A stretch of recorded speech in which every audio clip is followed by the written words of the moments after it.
If you're my age, the idea of a full-motion video game probably immediately brings to mind images of the good old Sega CD days, with grainy visuals and limited actual gameplay. The genre has seen a resurgence here and there with the not half-bad adventure The Bunker and the recently enhanced and re-released Night Trap. But it's just so hard to do FMV games well, and there are a million little things that can go wrong, as developer Signal Space Lab likely discovered while making PSVR's newest game, Afterlife.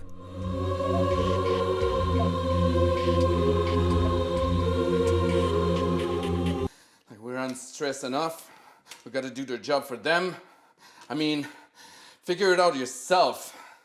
Since you're immediately sacrificing gameplay to tell a story with full motion video, the story you're telling had better be exceptional. And Afterlife has the potential to be just that. In fact, anyone who's ever lost a child or a loved one has probably lived this story to some degree or another. When someone dies, you just want to hold on to them, and especially if there's someone you cared a great deal for, you might even look for signs that they're still present in your everyday life.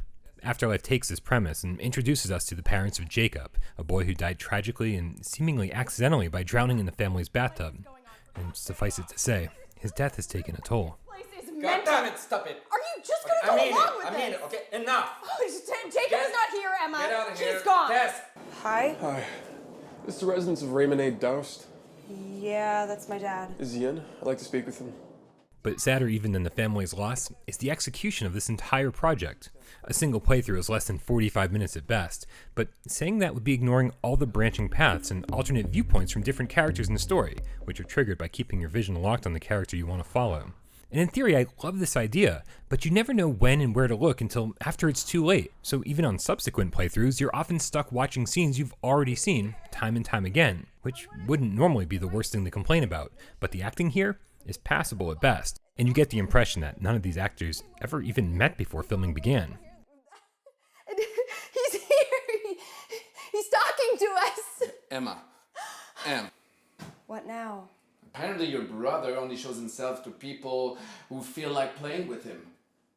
Essentially what you're buying here is a 360 video, but Afterlife does attempt to add some VR depth to their static camera locations, which I honestly think does more harm than good. Things in the foreground never look quite right, and the video tugs and pulls as you turn your head. And as someone who never feels sick in VR, I have to say the effect can be somewhat nauseating.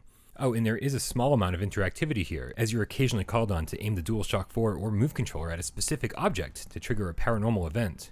But I was never sure what emotion the filmmakers were trying to evoke. Fear? Sadness? Anger? And ultimately I felt nothing, although I was admittedly a little bored.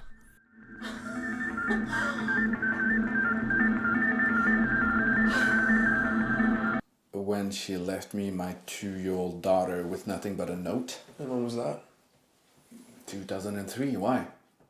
Afterlife should have been right up my alley, combining VR, the paranormal, and a story I can totally relate to a degree that you wouldn't even believe if I told you. But if it doesn't resonate with me, then I can't imagine it resonating with anyone else. Afterlife proves that there might be a space for full motion video games in VR, if it can be done right. Unfortunately, this one just wasn't. We haven't been able to locate Miss Stevens beyond 2003. Do you have any idea why we'd have trouble in trying to find our records? I have no idea, no. Sir, do you realize you're the last person we have any evidence of being in contact with Miss Stevens? I didn't know that. Why would I know that? What are you implying? I'm not implying anything, okay? Just trying to verify some facts. All I know is that she left a little daughter, and that's unforgivable. She abandoned her to shack up with some douchebag. After 4 months she met that guy, our family was over. Sir. So maybe you should go ask him where Sir. she is. Hey, remain calm, okay?